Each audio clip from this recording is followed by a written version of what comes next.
Olá a todos! Hoje vamos explorar a vida de várias amantes infames da história. Por trás do glamour, da riqueza e da atenção real, havia histórias marcadas por escândalos, manipulação, traição e desilusões. Essas mulheres fascinavam reis, nobres e homens poderosos, mas suas vidas muitas vezes acabavam em tragédia.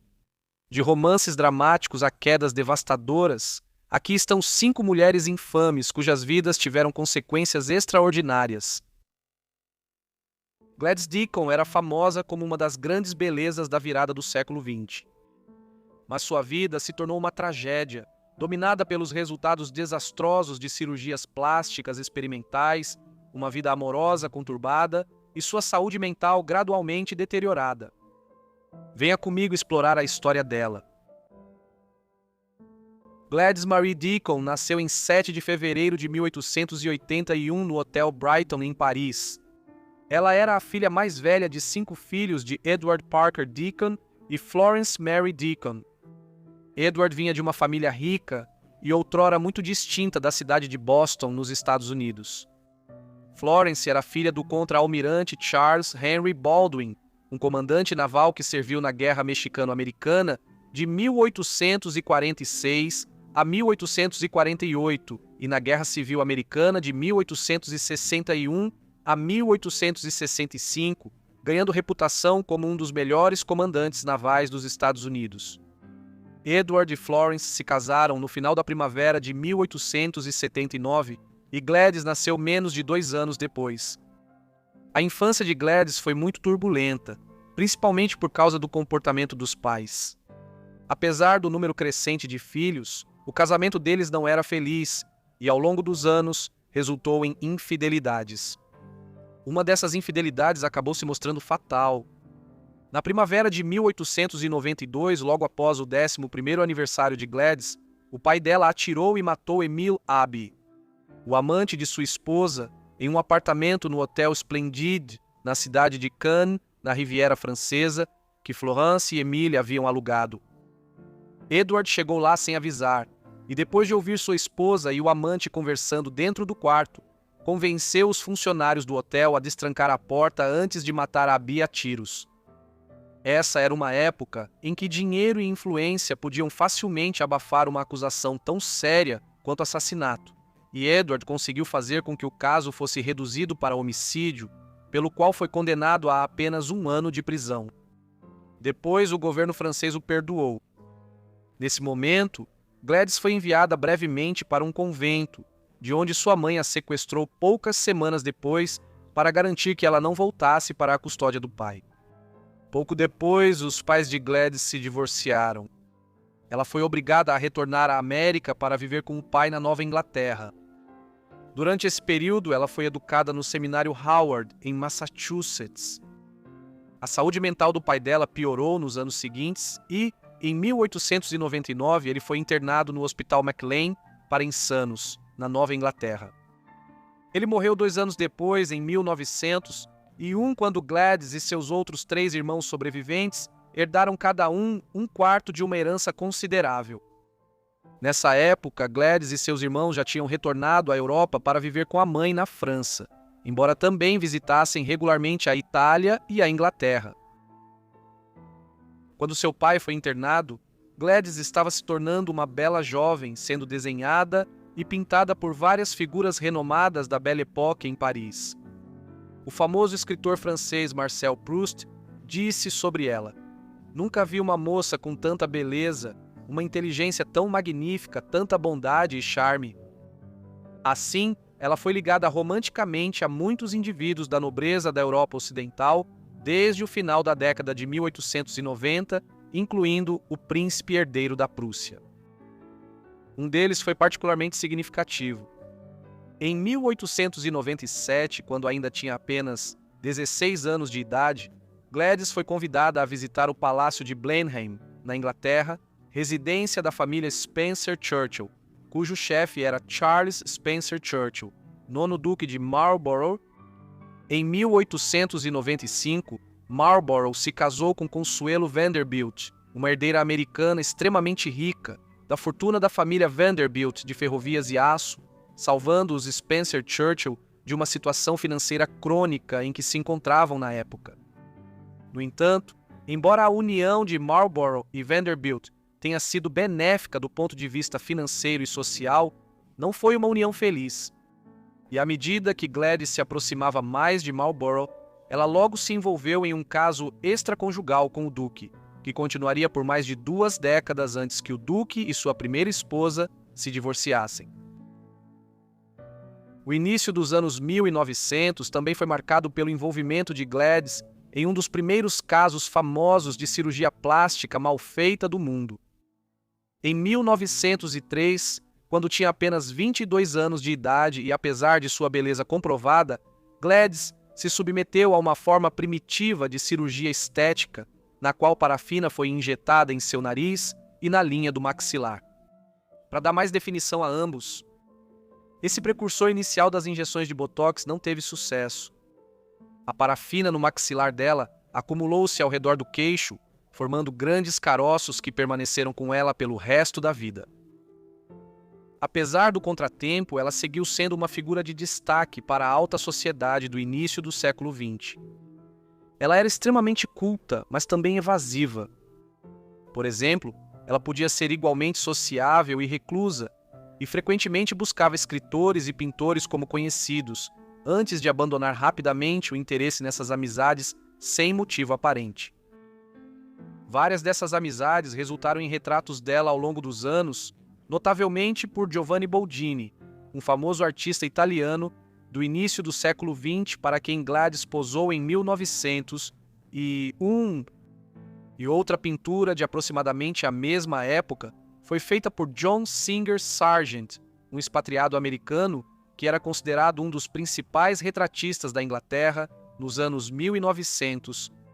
Este pode ter sido pintado após a cirurgia plástica mal sucedida de Gladys, pois mostra-a com um véu cobrindo a parte inferior do rosto.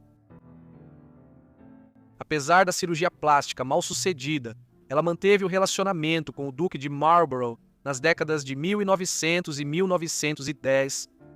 Durante esse período, o casamento do Duque era, na prática, um relacionamento aberto, e Consuelo mantinha seu próprio caso com um francês chamado Jacques Balsan, um dos pioneiros da aviação europeia.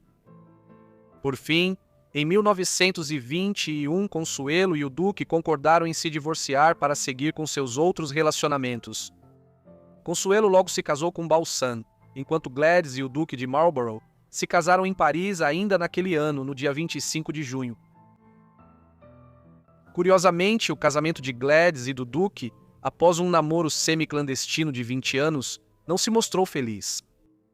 Na década de 1920, Gladys, que já estava na casa dos 40 anos e se aproximava da idade em que o estado psicológico de seu pai começou a se fragmentar, começou a desenvolver sérios problemas de saúde mental. A mãe de seu pai também sofreu de instabilidade mental em seus últimos anos. Esse componente genético dos problemas de saúde mental dela foi agravado pela desfiguração permanente causada pela cirurgia plástica mal feita e também pela incapacidade dela e de Marlborough de terem filhos. Com isso, o relacionamento do Duque e Gladys ficou mais tenso no Palácio de Blenheim. É preciso dizer que Gladys foi em grande parte responsável por essas tensões. Primeiro, ela insistiu em mandar pintar grandes quadros de seus olhos sobre os principais pórticos e portas do palácio. Depois, ela ficou obcecada em criar e cuidar de spaniels de Blenheim. A paixão exagerada de sua esposa por criar cachorros evidentemente desagradava ao Duque.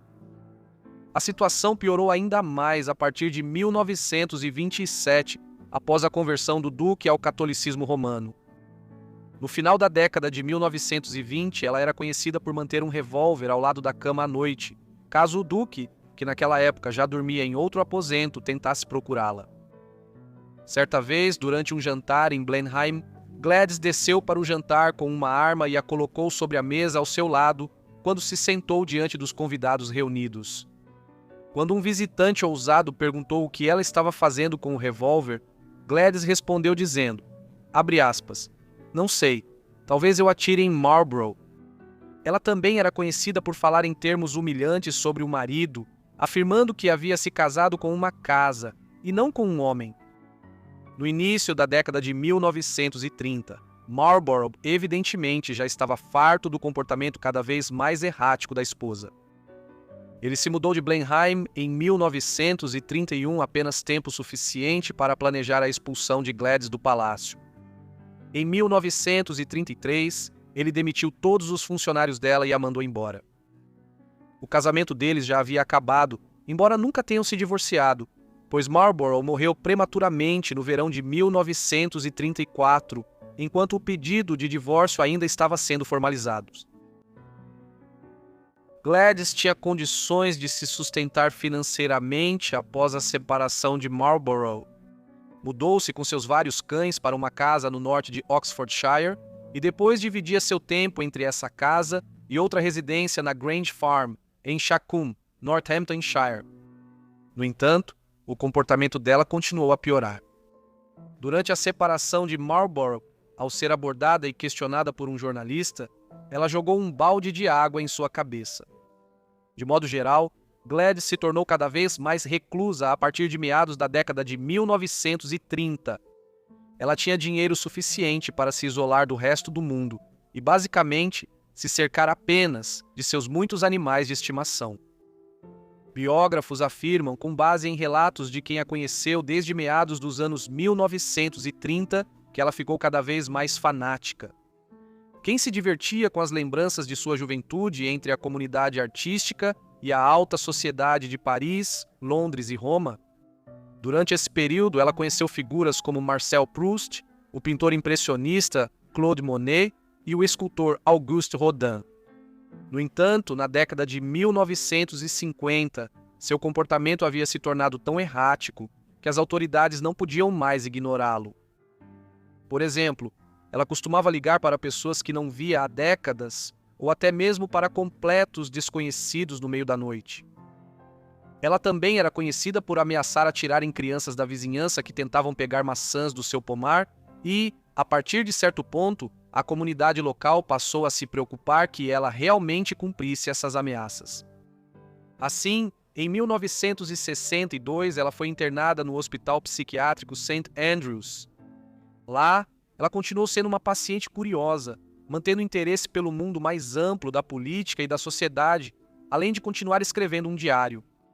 Tudo isso fazia parecer que ela estava perfeitamente lúcida, mas seu comportamento podia se tornar difícil com a mesma rapidez. Gladys Deacon finalmente morreu no Hospital Psiquiátrico St. Andrews em 13 de outubro de 1977, aos 96 anos de idade.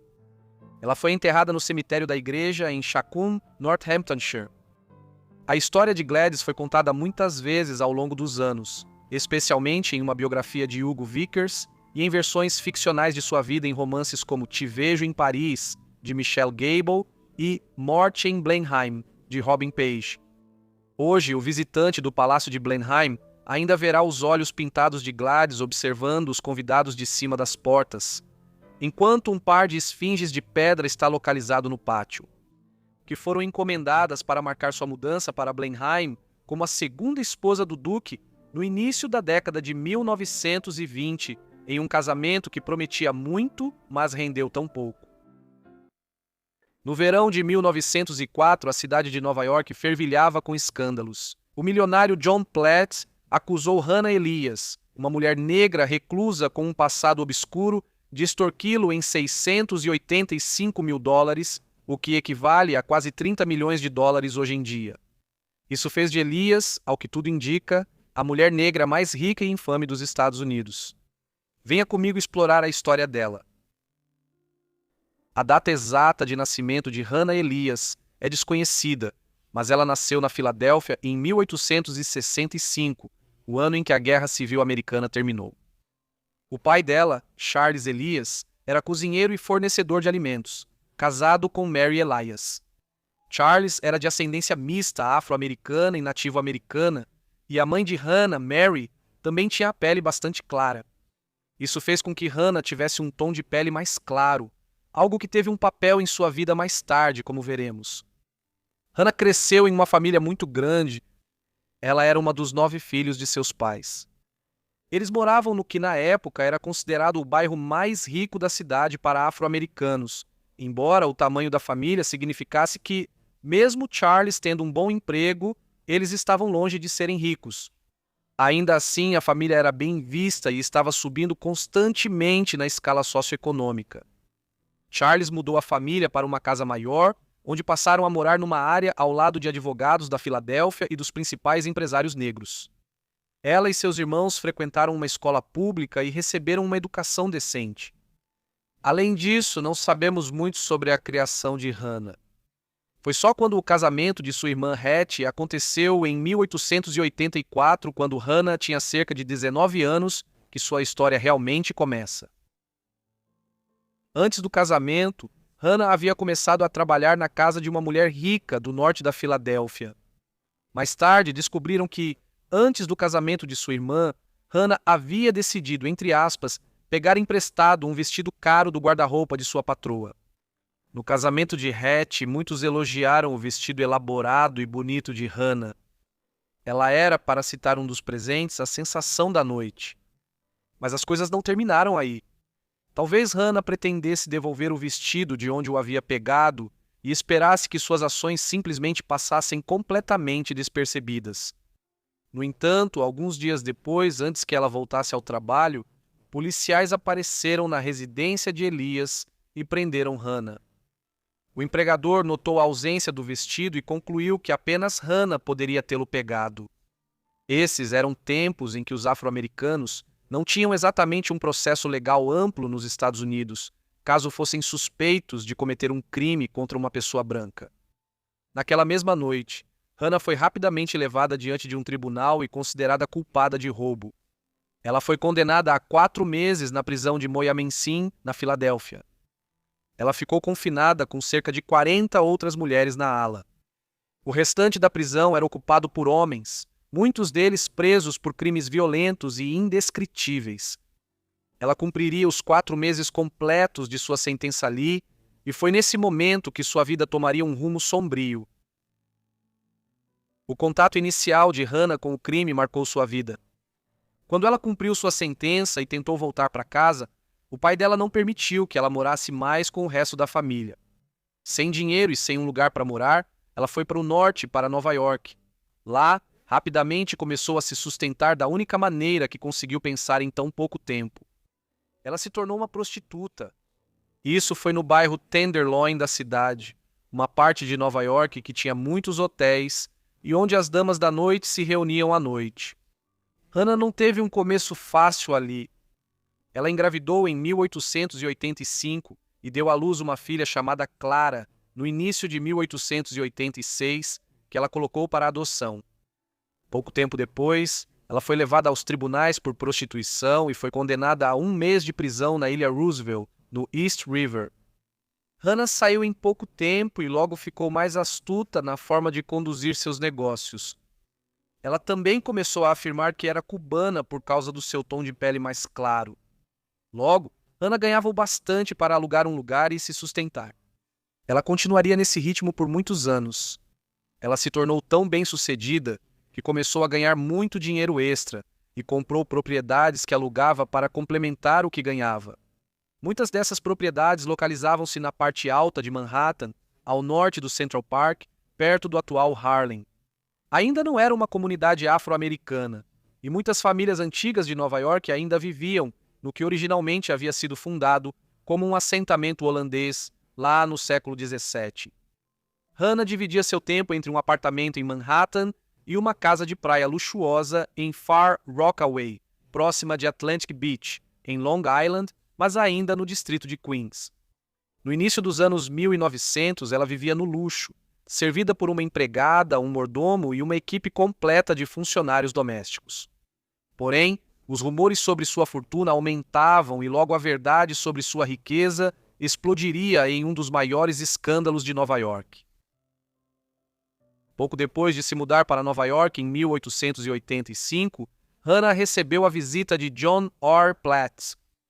Na época, ele era um empresário abastado de Nova York, na casa dos 65 anos. Nascido em 1820, ele fez fortuna vendendo vidro plano. Essa primeira visita logo se transformou em um caso mais constante depois que Platt encontrou Elias novamente em Manhattan em 1887. Antes da comunicação moderna, quando mulheres no Tenderloin mudavam-se para evitar batidas policiais, Hannah e sua amante, como tantas outras, criaram um jeito secreto de se comunicar. Usando os nomes Bessie e Papa, elas colocavam anúncios codificados em uma seção de classificados de um jornal de Nova York, mensagens que revelavam onde estariam a cada noite. As noites de Hannah e John não foram só um caso passageiro. O caso secreto deles continuaria por anos.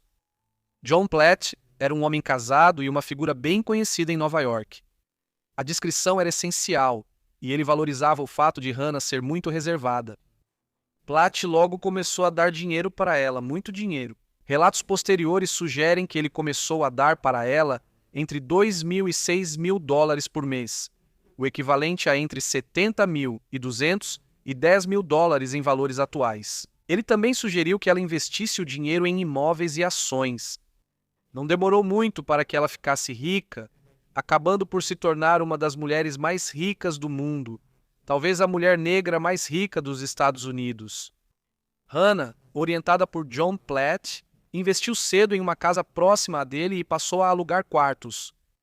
Numa noite de 1895, Platt veio visitá-la. Cornelius Williams, um homem negro que era inquilino na época, atendeu a porta irritado.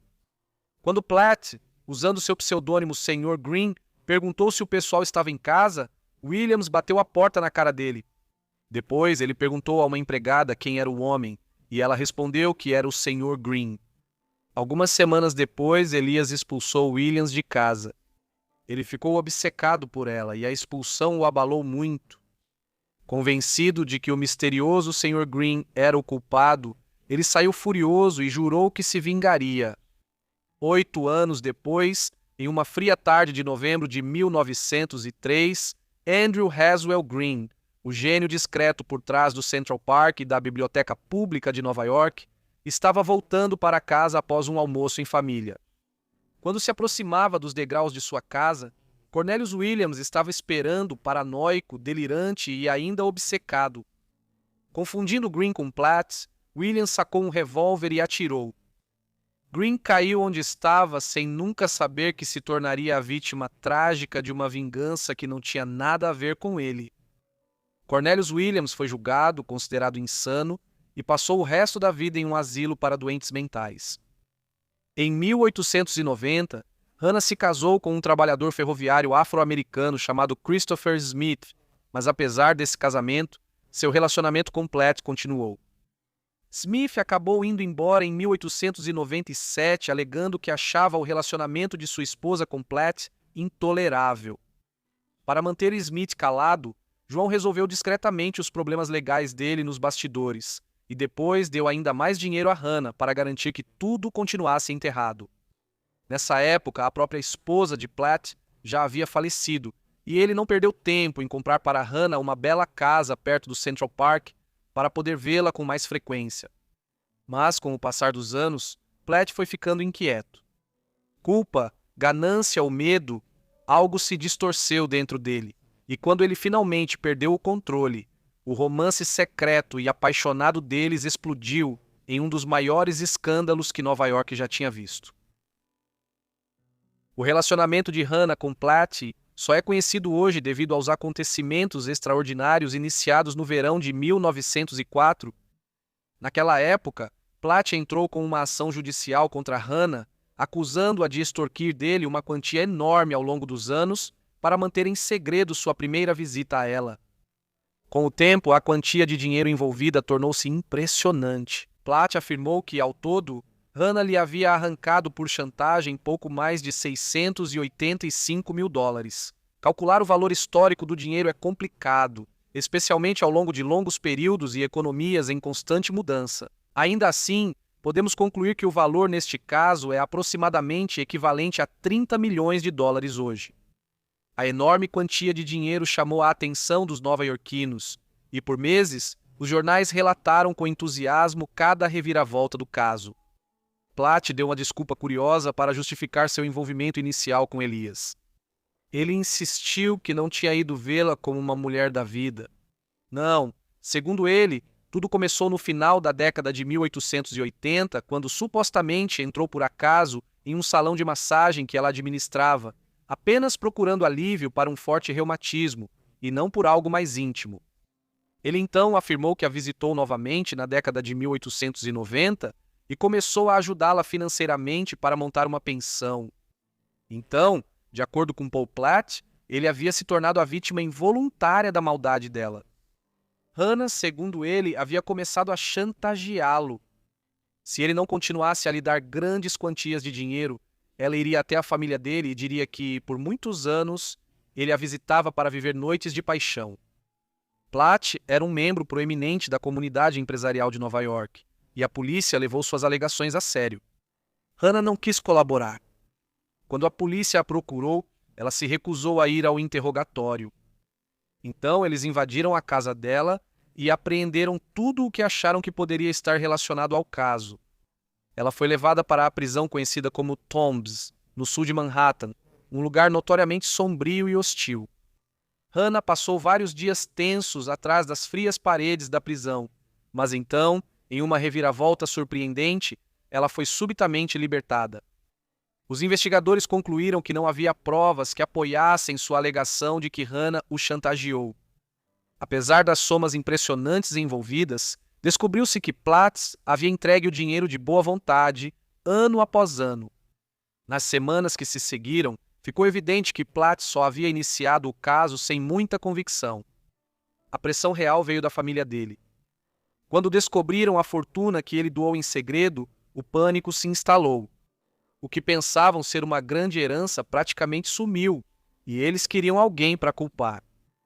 Depois que Platt retirou as acusações, quando a polícia não encontrou nada que a sustentasse, sua família resolveu agir por conta própria, levando Hannah ao tribunal civil para tentar recuperar o dinheiro.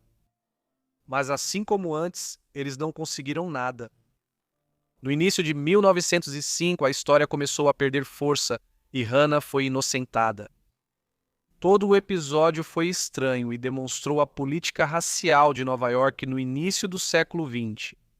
Por exemplo, os jornais que cobriram a história pareciam mais interessados na origem racial de Hannah do que no próprio caso, e alguns até sugeriram que ela era uma mulher nascida no exterior.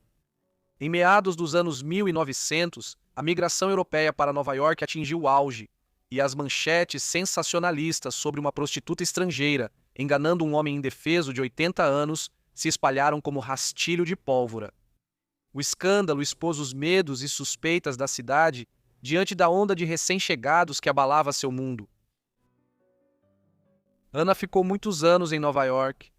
Ela vivia da renda dos muitos imóveis que possuía no Harlem e, mais tarde, mudou-se para a região norte de Manhattan, onde podia viver com mais anonimato após a fama indesejada que havia adquirido em 1904. Platt morreu em 1908 e deixou uma herança avaliada em $10.000, cerca de 350 mil hoje, uma quantia modesta em comparação à sua antiga grande fortuna. Sem surpresa, nada disso foi deixado para Hannah, e ela não compareceu ao funeral. Na década de 1910, ela participou de várias transações de terras no Harlem, enquanto o bairro se desenvolvia como refúgio de afro-americanos abastados, antecipando o renascimento do Harlem dos anos 1920. No entanto, Hannah viu pouco dessa explosão da cultura afro-americana na região. Em 1923, exausta por sua infâmia persistente em Nova York e talvez para evitar vários processos judiciais devido ao seu passado financeiro duvidoso, ela decidiu ir embora de vez. Ela e seu mordomo, um japonês chamado Kato, embarcaram em um navio para a Europa e nunca mais voltaram. Hannah se estabeleceu na França. O que aconteceu depois disso é fonte de mitos. Uma história diz que ela morreu em Paris. Outra afirma que ela faleceu em meio ao luxo na Riviera Francesa no final dos anos 1920. Foi um fim pitoresco para uma vida igualmente pitoresca. Um dia, em Paris, em 1900, um emissário de certo rei entrou em um bordel na capital francesa. Ela estava agindo em nome de seu empregador, Leopoldo II, de 64 anos. A garota que ele procurava era Caroline Lacroix, de apenas 16 anos. Isso marcou o início de um dos casos reais mais escandalosos da Europa, que faria de Lacroix a mulher mais odiada da Bélgica e uma multimilionária no processo. Então vamos explorar a história dela. Embora hoje ela seja conhecida principalmente como Caroline Lacroix, a mulher que se tornaria amante do rei da Bélgica, na verdade, nasceu com o nome de Blanche Célia Joséphine de Lacroix, em 13 de maio de 1883, na cidade de Bucareste, no Reino da Romênia. O pai dela era um homem chamado Jules de Lacroix, enquanto a mãe se chamava Catherine Joséphine Sabiu. Os detalhes de sua infância são limitados e adquiriram uma espécie de qualidade mítica devido ao que aconteceu mais tarde em sua vida. Uma história diz que ela era a 13ª filha dos pais. Outros sugerem que seu pai era diplomata francês em Bucareste no nascimento de Blanche, enquanto alguns o descrevem mais modestamente como zelador da legação francesa na cidade. Outras fontes sugerem que, além do seu trabalho, ele se envolvia em negócios oportunistas na Romênia, um país cuja riqueza em petróleo o tornava economicamente significativo à medida que a Europa se industrializava. Seja qual for a verdade, certamente parece que a família não ficou rica. Blanche trabalhou como garçonete na juventude e no fim dos anos 1890, ainda adolescente, já atuava em um bordel. Lá, ela começou a usar o nome Caroline. Era bastante comum na Paris da Belle Époque que alguém desse ramo usasse um pseudônimo, e não demorou muito para que ela chamasse a atenção de algumas figuras muito importantes. Evidentemente, Carolina já tinha desenvolvido uma reputação em 1900, quando estava perto de completar 17 anos. E foi justamente nessa época que Leopoldo II, rei dos belgas, desde 1865, estava visitando a capital francesa. Na época, Carolina era amante de Antoine-Emmanuel Durieux, um ex-oficial militar francês de 18 anos a mais do que ela. Durieux também atuava como o que hoje chamaríamos de cafetão, alguém que organizava encontros dela com clientes ricos. Eles eram um casal estranho. Durieux tinha problemas com jogos de azar e, apesar dela trazer dinheiro, viviam devendo contas enquanto moravam no luxuoso Palácio Élysée, na capital. Nessa época, Leopoldo visitava a França e soube de Caroline Lacroix. Ela era descrita como tendo altura acima da média, de formas generosas, mas graciosa, com uma bela tez e cabelos castanhos abundantes. Intrigado, ele então enviou um de seus funcionários ao Élysée Palace, onde ela declarou: "Madame, fui enviada a você por um cavalheiro que anotou. Ele é uma pessoa de posição muito elevada, mas sua posição exaltada me obriga a não revelar seu nome." O encontro com Leopoldo foi marcado para o dia seguinte. De acordo com as memórias de Carolina, que ela publicou décadas depois, ela se tornou imediatamente amante de Leopoldo, pois ele a convidou para viajar com ele para a Áustria. Após o primeiro encontro, chegou-se a um acordo em que Durieux foi pago para sair de cena. Quando a notícia do relacionamento vazou, o envolvimento de Leopoldo com Delacroix logo virou escândalo público. Embora ele já tivesse tido outras amantes antes, ganhando o apelido de Rei dos Belgas e das Belas Mulheres, seu caso com Caroline foi diferente de todos os outros. Para começar, ela era uma plebeia orgulhosa, de temperamento forte e pouca instrução, que havia trabalhado como prostituta, enquanto ele era quase meio século mais velho. Leopoldo também ainda era casado com sua esposa que há muito sofria, Marie Henriette da Áustria, com quem teve 4 filhos, 3 filhas que ainda estavam vivas e um filho que morreu na infância. Marie Henriette morreria em setembro de 1902, mas, durante os primeiros 2 anos e meio em que o rei via sua amante adolescente, ele ainda era um homem casado. Mesmo antes da morte da rainha, o papel de Caroline na vida de Leopoldo já era cada vez mais difícil de disfarçar. Embora ele geralmente a fizesse viajar sob um nome falso, tomou a atitude extraordinária de levá-la com ele ao funeral da Rainha Vitória em 1901, um gesto que escandalizou as cortes europeias e causou grande choque em Bruxelas. Com a morte de sua rainha no ano seguinte, as restrições acabaram e a posição de Caroline foi reconhecida mais abertamente. Ironicamente, essa ostentação descarada de sua amante custou a Leopoldo mais popularidade em casa do que até mesmo seus crimes brutais no Congo, como veremos em breve. Com o tempo, o casal teve 2 filhos juntos. Em fevereiro de 1906, nasceu um filho chamado Lucien Philippe. Um segundo filho, Philippe Henri, nasceu em outubro de 1907. O nascimento de 2 filhos homens complicou ainda mais a relação.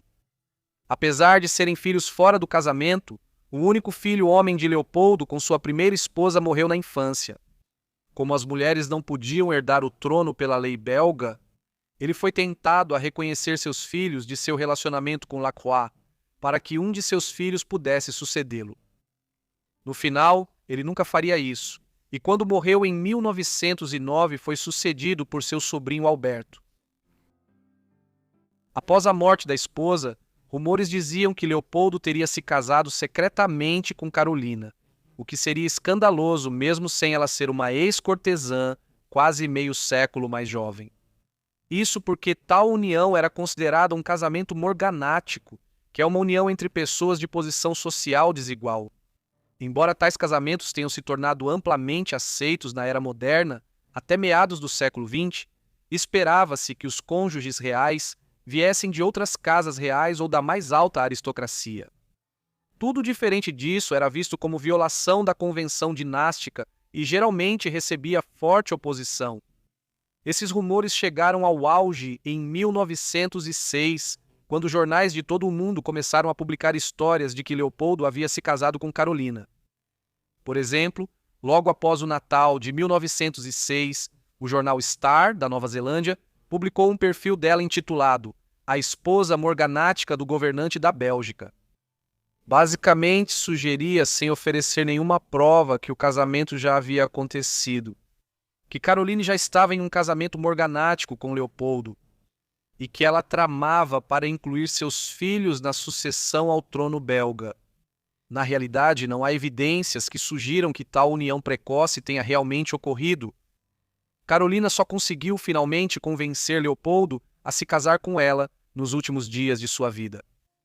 O persistente boato de que eles haviam se casado já em 1906 surgiu quando o rei, de repente, elevou Carolina ao título de Baronesa von após o nascimento do primeiro filho deles. Naquele fevereiro, um ato tão extraordinário que muitos presumiram que só poderia ter sido selado pelo casamento. Em breve voltaremos aos últimos dias de Leopoldo, mas antes é preciso analisar as reais circunstâncias em que Carolina viveu na década de 1900. Na época, Leopoldo era uma das pessoas mais ricas do mundo. Isso se devia às suas posses coloniais na África. No auge da corrida colonial pela África, Leopoldo havia adquirido o controle sobre a vasta região do Congo no Congresso de Berlim em 1884. Ao contrário de países como Grã-Bretanha, França, Alemanha e Itália, que estavam adquirindo colônias por todo o continente na época, o Congo não se tornou uma colônia da Bélgica. Em vez disso, era um feudo privado pertencente pessoalmente a Leopoldo. Nos 24 anos seguintes, ele desenvolveu intensamente o Congo como fonte de matérias-primas como borracha e marfim.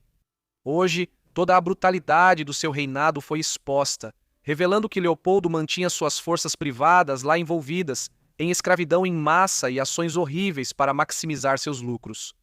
Nesse processo, ele se tornou imensamente rico. Na Bélgica, Carolina logo se tornou extremamente impopular quando ficou claro que a imensa riqueza que Leopoldo extraía do Congo não estava enriquecendo a nação, mas financiando sua vida privada com uma mulher jovem o suficiente para ser sua neta.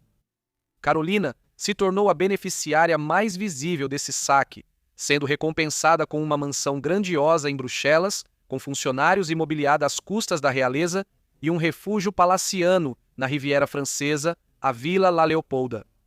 Um fluxo constante de dinheiro para satisfazer seus caprichos enquanto fazia compras e viajava pela Europa com o rei. Quando ela reclamou que as compras em Bruxelas eram interrompidas pelo horário do trem, o rei mandou atrasar o expresso em 1 hora, garantindo partida mais tarde do centro para Larkin, onde sua mansão ficava nos arredores da capital.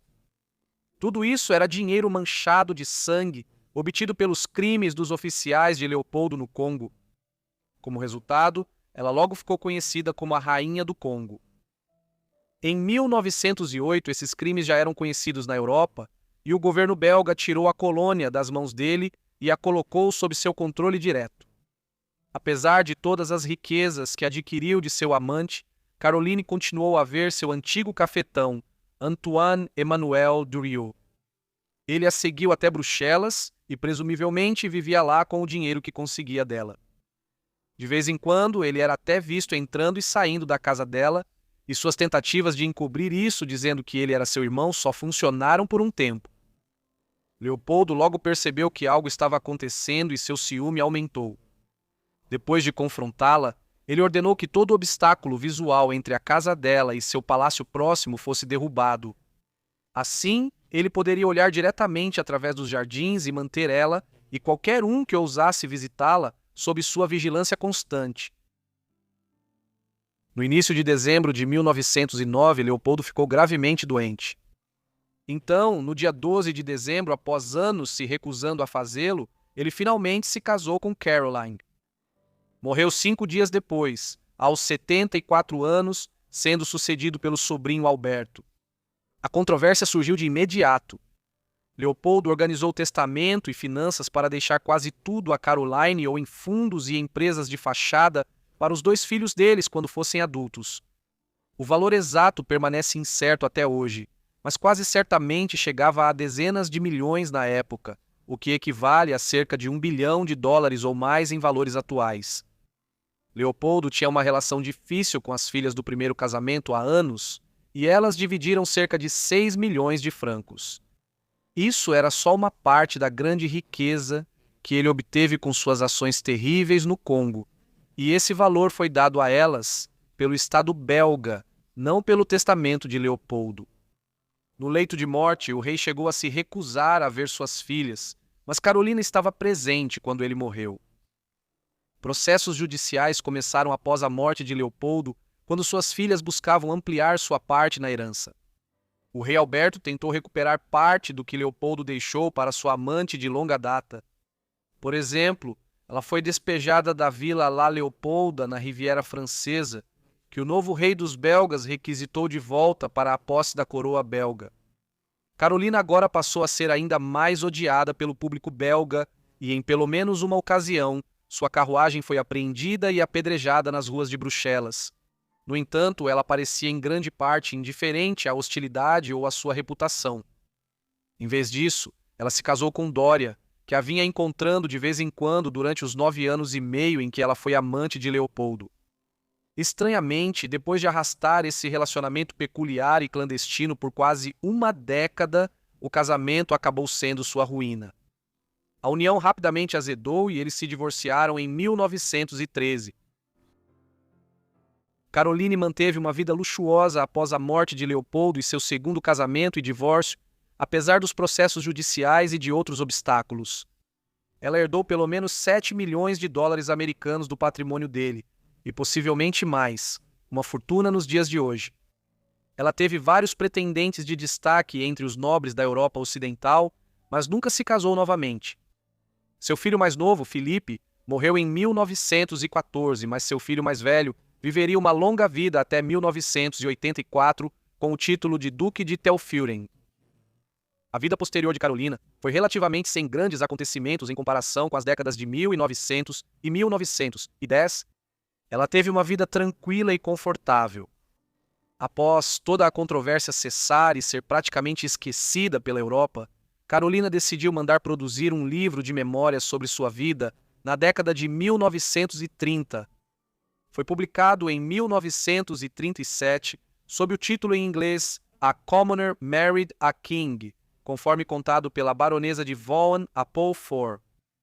Historiadores tratam com cautela o conteúdo das memórias, pois muitos relatos de Carolina a Paulo IV podem ser imprecisos ou favorecer seus próprios interesses. Ela viveu durante a Segunda Guerra Mundial e morreu no sudoeste da França em 12 de fevereiro de 1948, aos 64 anos de idade.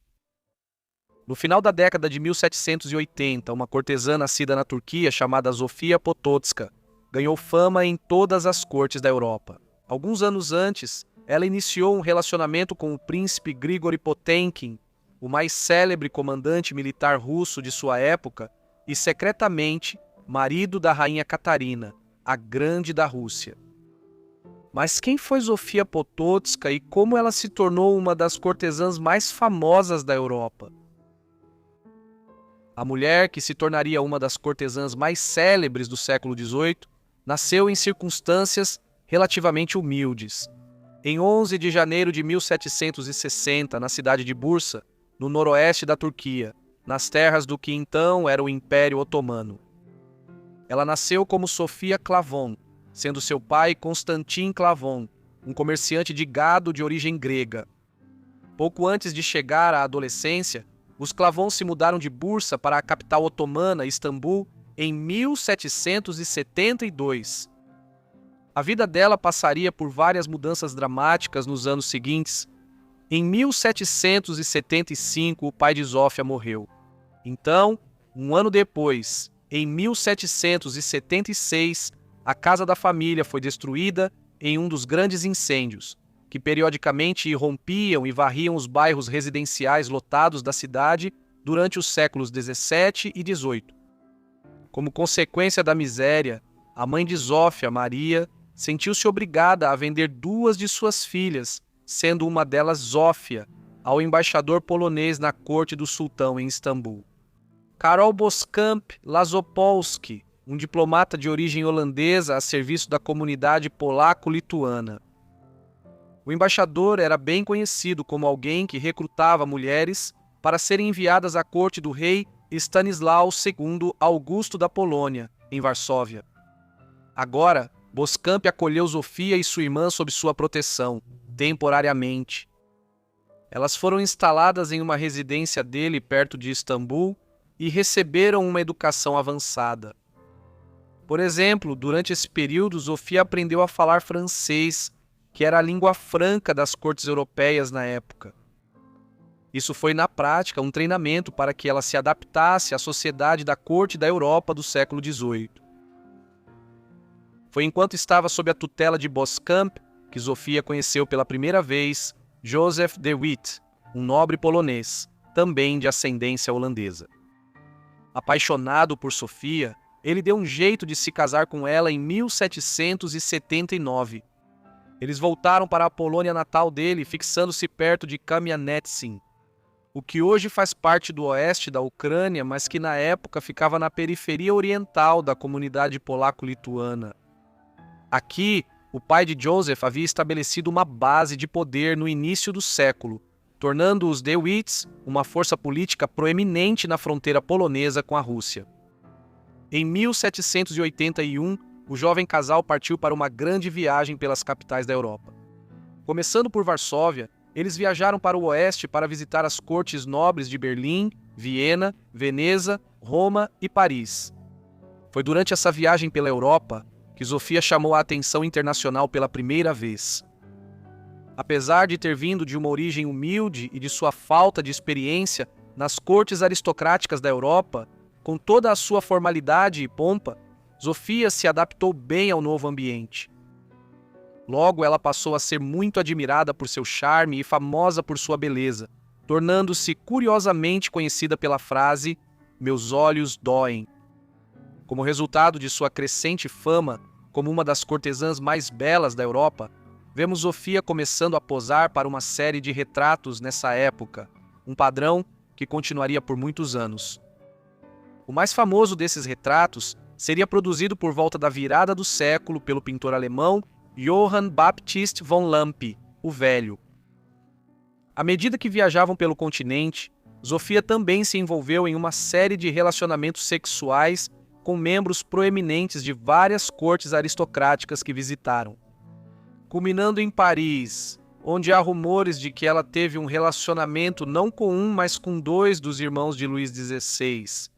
Esses eram Luís Stanislas Xavier, que um dia se tornaria rei da França como Luís XVIII entre 1814 e 1824, e Charles Philippe, o futuro Carlos X da França de 1824 a 1830.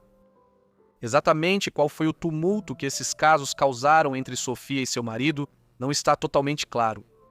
Embora José provavelmente soubesse das infidelidades em série de sua esposa, tal era o número delas ao longo da década de 1780 e início da década de 1790. Da mesma forma, não está claro qual foi o tumulto que seus casos causaram nas cortes que os de Witt visitaram. Talvez sem surpresa, dada sua promiscuidade, Sofia deu à luz um filho enquanto estava em Paris no final de 1781. Não está claro se a criança era do marido dela ou se era ilegítima, e parece plausível que a própria Sofia também não tivesse total certeza sobre isso. Assim, foi com um bebê de paternidade duvidosa que os de Witt retornaram à Polônia em 1782, tendo passado pelas terras do arquiduque da Áustria em sua viagem de volta. Os de Witt retornaram à casa ancestral de José em Kamianets, onde ele sucedeu seu pai como governador da região em 1785. Assim, ao longo da metade da década de 1780, Zofia Klavon, filha do criador de gado Katalmergent da Turquia, acabou se tornando a dama mais proeminente do governo regional na região fronteiriça do leste da Polônia e oeste da Ucrânia. Porém, seu envolvimento mais notório ainda viria. Na segunda metade da década de 1780, a comunidade polaco-lituana entrou em um período de ampla modernização e reforma. Isso eventualmente resultaria em uma nova constituição para o país em 1791, uma que é frequentemente descrita como a primeira constituição moderna escrita da Europa, e uma que foi modelada até certo ponto a partir da dos Estados Unidos. Outra questão urgente para a comunidade no final dos anos 1780 era sua posição internacional. A Polônia estava efetivamente cercada, na segunda metade do século XVIII, por vários estados muito mais poderosos, a saber, a Prússia a oeste, a Áustria a sudoeste e a Rússia a leste. Já em 1772, essas três potências haviam tomado parte do território da comunidade. No final da década de 1780, a comunidade polaco-lituana passou a se esforçar para evitar novos avanços territoriais, tentando se aliar a uma ou mais dessas potências. Esses esforços se concentraram na Rússia em 1787 e 1788. Como uma figura política importante na fronteira polaco-russa, Joseph de Witt foi um personagem de destaque nessas negociações. E foi por meio desses acontecimentos que Sofia entrou em contato com o príncipe Grigori Potemkin. O príncipe Grigori Alexandrovich Potemkin era um estadista e comandante militar russo que estava se aproximando dos 50 anos quando conheceu Sofia. Ele havia nascido em uma família russa de classe média e entrou para o exército ainda jovem. Como oficial em São Petersburgo, ele ganhou destaque em 1762 por seu papel em um golpe de Estado que levou a rainha Catarina ao poder na Rússia, derrubando seu próprio marido, o czar Pedro III. Potemkin tornou-se renomado no final da década de 1760 e início da década de 1770 por seu papel na Guerra Russo-Turca de 1768 a 1774. Durante a qual a Rússia adquiriu vastos territórios ao redor da Crimeia e da Moldávia. Após isso, ele se tornou amante de Catarina na década de 1770 e foi recompensado por ela por seus serviços ao ser nomeado príncipe do Império Russo. Parece quase certo que ele e Catarina se casaram em segredo em algum momento do início ou meados da década de 1780, embora isso tenha permanecido um segredo rigidamente controlado. Assim, a posição de Grigori na Rússia era mais elevada do que até mesmo a maioria dos contemporâneos imaginava.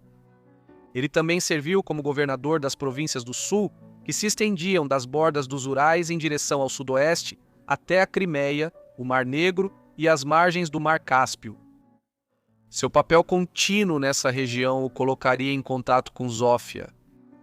A causa imediata do encontro deles estava ligada às negociações entre a comunidade polaco-lituana e a Rússia, para formarem uma aliança no final da década de 1780 e ao início da nova guerra entre a Rússia e o Império Otomano, em 1787, a guerra foi instigada pelos otomanos, que estavam ressentidos com a vitória da Rússia no conflito 15 anos antes e com a anexação completa da Crimeia pela Rússia em 1783.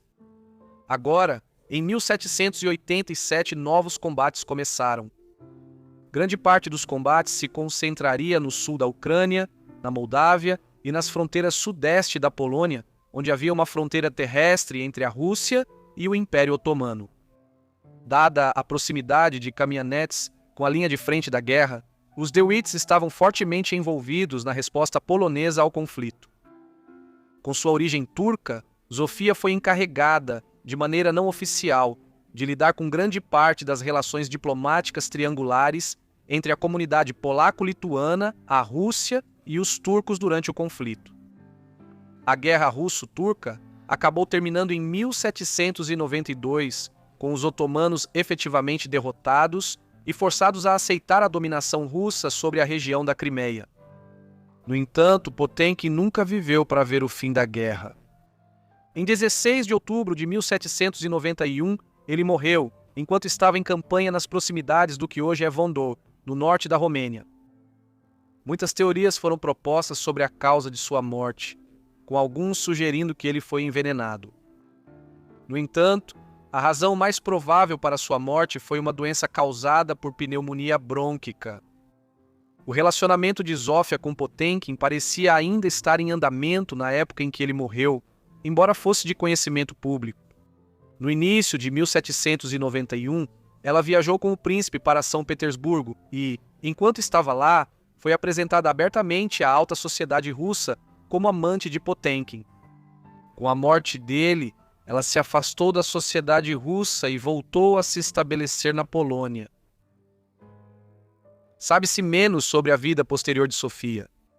Em 1796, tendo retornado à Polônia, ela se divorciou do marido, Józef De Witt. Ela então se casou com Stanisław Tęskny Potocki em 1789, um importante nobre polonês e grande comandante militar da comunidade polaco-lituana. Foi desse casamento que derivou seu sobrenome mais conhecido, Potocka. O segundo casamento de Zofia parece ter sido temporariamente mais estável do que o primeiro. Em 1798, nasceu um filho chamado Alexander. A data de nascimento dele indica que Zofia já estava grávida antes de se casar com Stanisław, e que a união deles só foi adiada porque Stanisław já era casado anteriormente e precisou se divorciar antes de se casar com Zofia. Mais 2 filhos nasceram em 1800 e 1805, junto com 2 filhas. No entanto, Zofia continuou a se envolver em vários casos extraconjugais ao longo desses anos. De forma mais controversa, seu marido foi se envolvendo cada vez mais em uma série de conspirações contra o Estado polonês nos primeiros anos do século XIX. Por fim, isso levaria a acusações de traição contra ele. Acusações que o fizeram fugir da Polônia em 1804. Ele morreu no ano seguinte, no exílio, deixando Zofia viúva com 5 filhos pequenos. Ela providenciou para que quase toda a herança de seu falecido marido fosse transferida para ela após sua morte. Como consequência, na segunda metade da primeira década do século XIX e ao longo da década de 1810, ela pôde levar uma vida relativamente confortável, criando seus 5 filhos na Polônia. Zofia Potocka faleceu em 24 de novembro de 1822. Ela havia adoecido alguns meses antes e viajou para a capital prussiana, Berlim, para buscar um tratamento de saúde mais avançado do que o disponível na Polônia naquela época. Foi lá que ela faleceu em novembro de 1822. Renomada em vida por sua beleza, vários retratos dela ainda existem hoje para atestar isso.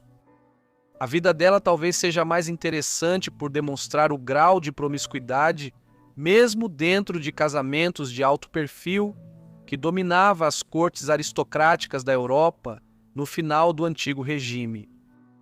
No entanto, é o relacionamento dela com Potemkin que faz com que ela seja lembrada até hoje. Amy Lyon nasceu filha de um ferreiro no Swan College, em Cheshire, na Inglaterra, na primavera de 1765.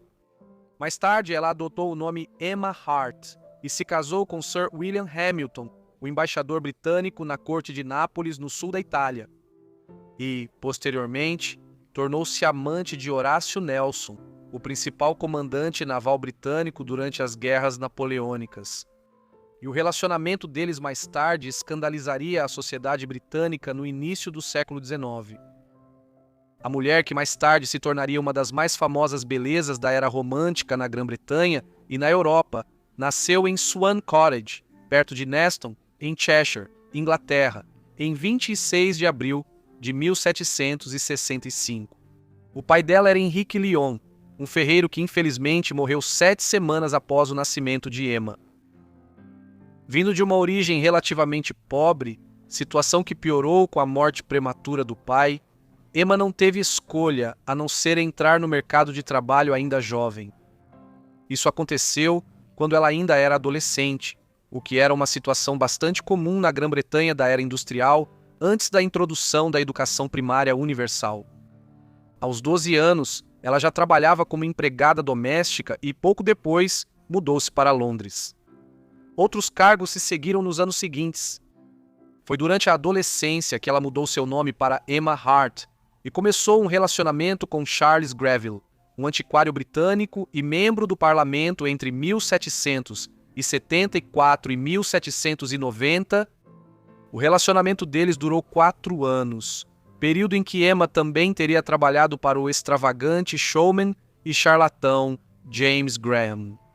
Em 1785, Greville terminou o que havia sido um longo relacionamento, enviando Emma para seu tio, Sir William Hamilton, que então servia como plenipotenciário britânico na corte de Nápoles, onde ela chegou em 1786.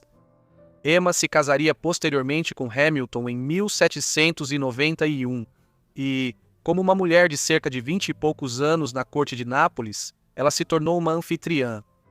Lá, ela conheceu muitos dos principais nomes da literatura europeia e também se tornou tema de muitos retratos, incluindo aqueles feitos por renomados artistas da época, como Gavin Hamilton, Elisabeth Vigée-Lebrun e Angélica Kauffmann. Esses retratos mostravam Emma de acordo com a tradição clássica e mitológica, frequentemente retratando figuras como Medeia, Ariadne e Cleópatra, e começaram a estabelecer sua fama por toda a Europa. Em especial, a representação de Emma feita por James Gillray tornou-se muito conhecida. No entanto, mais do que ser apenas uma modelo para trabalhos artísticos, Emma conseguiu explorar seu talento para a imitação e a construção de gênero da época em benefício próprio. Ela era, por exemplo, uma excelente anfitriã que conseguia encantar homens poderosos. Isso teria um papel em seu relacionamento posterior com Horácio Nelson. A vida de Emma na corte napolitana, entre meados da década de 1780 e o final da década de 1790, se desenrolava dentro do contexto de grandes mudanças políticas em toda a Europa. Em 1789, uma revolução na França derrubou o governo monárquico do rei Luís XVI. Por fim, nos anos que se seguiram, isso se intensificou e levou à execução de Luís pelo governo revolucionário francês em 1793. A República Francesa, consequentemente, tornou-se um inimigo político para praticamente todas as grandes potências da Europa, que estavam imensamente preocupadas com a ideia de que os princípios revolucionários adotados na França pudessem perturbar suas próprias situações políticas. Assim, logo após o início da Revolução Francesa de 1789, a França se veria constantemente em guerra com países como Áustria, Prússia, Rússia e, acima de tudo, Grã-Bretanha. Foi nesse contexto que Horácio Nelson chegou à corte dos Bourbon em Nápoles em 1793.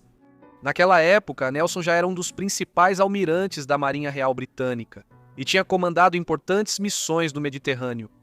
Ele sentia o peso da carreira. Ele havia ficado cego de um olho durante um confronto perto da Córcega, pouco antes de chegar a Nápoles. Como um líder altamente competente nessas águas, a tarefa de Nelson no outono de 1793 era reunir reforços para o conflito renovado entre a França e as potências europeias. Esse foi apenas um momento inicial do que se tornou a ampla campanha no Mediterrâneo. De 1793 a 1796, uma longa série de combates navais ocorreu entre a Marinha Real Britânica, estacionada nos portos da Itália, e a Frota Revolucionária Francesa em Toulon, no sul da França. Nessa prolongada operação naval, estava em jogo o resultado da batalha pelo controle da Península Itálica. A missão também levaria ao encontro de Nelson com Lady Emma Hamilton. Emma foi apresentada a Nelson logo após sua chegada ao sul da Itália. Isso ocorreu em sua posição de esposa do enviado britânico à corte napolitana, Sir William ou Lord Hamilton. Emma não só era casada, mas Nelson também era, tendo se casado com Fanny Nisbet em 1787. Fanny era uma esposa dedicada e, enquanto Lord Hamilton logo aceitaria o caso entre Lady Emma e Nelson, a esposa do almirante nunca aceitou. Uma atração rapidamente ficou evidente entre Lady Hamilton e o almirante Nelson. Os Hamilton convidaram Nelson para ficar em sua residência oficial enquanto ele estava em Nápoles angariando apoio aos esforços britânicos no Mediterrâneo. Quando ele partiu dias depois, ficou claro que ambos deixaram uma impressão duradoura um no outro. Ali a situação poderia ter terminado, mas 5 anos depois, Nelson se viu de volta em Nápoles. Nessa época, os franceses estavam cada vez mais ascendentes em toda a Europa continental, liderados militarmente por um brilhante general chamado Napoleão Bonaparte, um homem que posteriormente se tornaria imperador da França. No entanto, enquanto Bonaparte podia dominar em terra, Nelson era o maior comandante naval da época, fato que foi consolidado com a vitória monumental sobre os franceses na Batalha do Nilo, em agosto de 1798. Foi enquanto viajava de volta pelo Mediterrâneo que ele parou em Nápoles no final de setembro de 1798. Lady Hamilton provavelmente ficou chocada com a aparência transformada de Nelson. Ele perdera o braço direito desde a primeira visita e envelhecera precocemente pelos anos no mar. Os Hamilton o receberam como hóspede em Nápoles e logo surgiu um romance entre Emma, de 33 anos, e o almirante, de 40 anos. Lord Hamilton, por talvez muitos motivos que não são totalmente claros, decidiu fechar os olhos para as infidelidades de sua esposa com o hóspede da casa. Parece provável que Hamilton fosse estéril e a culpa por não conseguir dar filhos a Emma pode ter contribuído para sua disposição em permitir que sua esposa se envolvesse no caso. Em novembro de 1798, as notícias sobre o caso de Nelson na Itália já haviam chegado aos jornais britânicos. Daí em diante, Lady Emma e seu já famoso amante seriam alvo de constante escrutínio da mídia na Inglaterra. Algumas de suas ações geravam apenas mera curiosidade, mas a maior parte da alta sociedade britânica ficou horrorizada. Essa obsessão pelo casal só aumentaria nos anos seguintes, à medida que eles e Lord Hamilton retornavam à Inglaterra. Em 1799, uma revolta popular ocorreu em Nápoles e acabaria levando Napoleão a impor uma nova família real francesa lá. Com esses eventos, muitos membros da embaixada e da comunidade britânica, formada durante as guerras com a França nos anos 1790, começaram a retornar à Grã-Bretanha. Quando chegaram a Londres em novembro de 1800, surgiram imediatamente tensões entre Nelson, sua amante, e Lord Hamilton de um lado, e a esposa de Nelson e sua família mais ampla do outro. O caso já era bem conhecido por todos os envolvidos antes de retornarem à Grã-Bretanha, mas a presença física do trio de volta à Inglaterra criou tensões que agora não podiam ser facilmente ignoradas. Isso se agravou quando a esposa de Nelson, Fanny, rapidamente percebeu que Lady Emma estava grávida de um filho de Nelson. Ao contrário do marido de Emma, Lord Hamilton, ela nunca aceitaria o caso de bom grado. Em um esforço para manter a paz, Nelson passou a morar com sua esposa e a família deles, enquanto os Hamiltons viviam separados em vários endereços de Londres. No entanto, quando Fanny deu um ultimato a Nelson para escolher entre ela ou Lady Emma, Isso o levou a tomar uma decisão. Pouco antes de retornar ao serviço naval ativo em 1801, ele iniciou um processo formal de separação com Fanny, algo muito mais incomum de se fazer no início do século XIX do que se tornou nos tempos modernos. Além disso, no final de janeiro de 1801 nasceu a filha de Nelson e Emma. Eles a chamaram de Horácia. Nesse momento, como Nelson estava ausente no exterior em serviço ativo na Marinha, Emma começou a cortejar a alta sociedade inglesa na tentativa de conquistar a opinião pública para a causa dela e de Nelson. Notavelmente, isso pode ter alimentado ainda mais os boatos em Londres. Durante um de seus eventos sociais, o príncipe de Gales, o futuro rei Jorge IV, ficou encantado com Lady Emma, embora nada tenha resultado de sua tentativa de conquistá-la. Naquele outono, seguindo o conselho de Emma, Nelson organizou a compra de Merton Place, uma casa em Wimbledon, onde eles passaram a viver juntos, abertamente. Lady Emma, Lord Hamilton e o almirante Nelson após seu retorno à Inglaterra. O Tratado de Amiens, em março de 1802, encerrou brevemente a guerra entre Grã-Bretanha e França.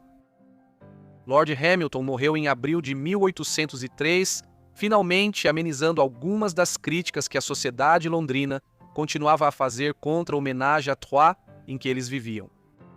Mas Lady Emma e o almirante Nelson não poderiam desfrutar de uma relação conjugal mais convencional, pois Lord Nelson só sobreviveu a Hamilton por 2 anos. Nelson, o homem que havia sofrido tantos ferimentos ao longo de sua carreira naval, finalmente sucumbiu a um deles em 1805. A paz entre a Grã-Bretanha e a França durou apenas 1 ano após o Tratado de Amiens.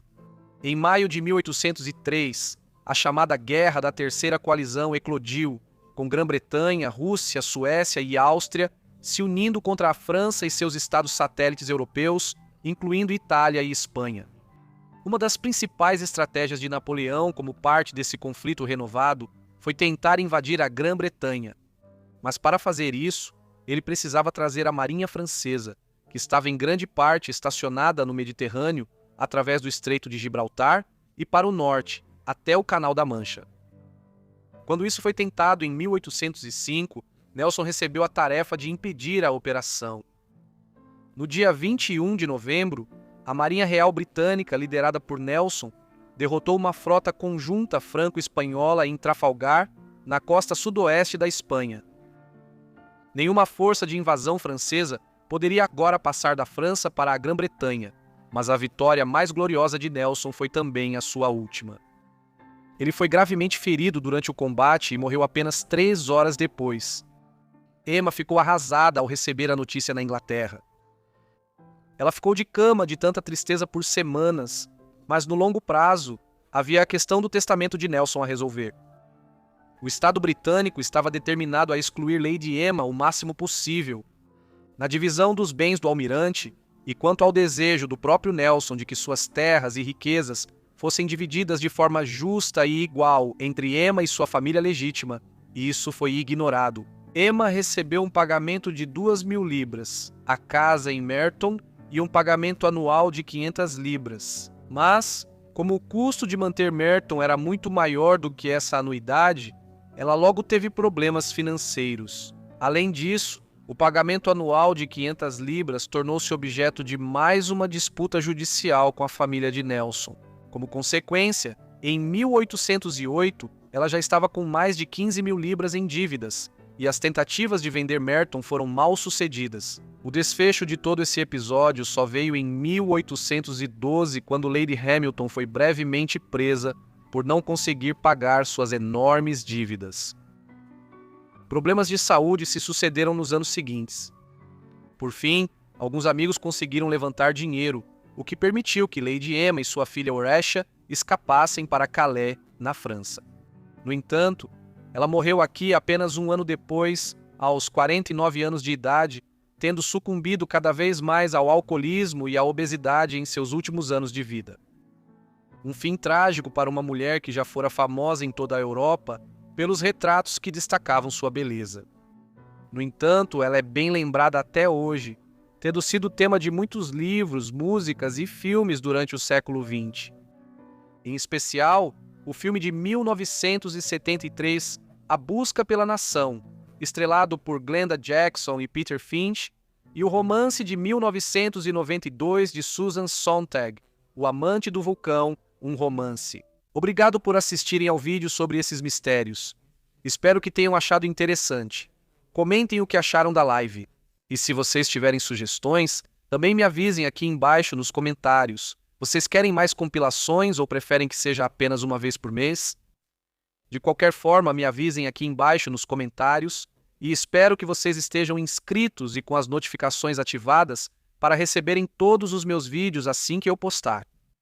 Enfim, é isso da minha parte, então vejo todos vocês na próxima edição de Vidas Esquecidas. Obrigado!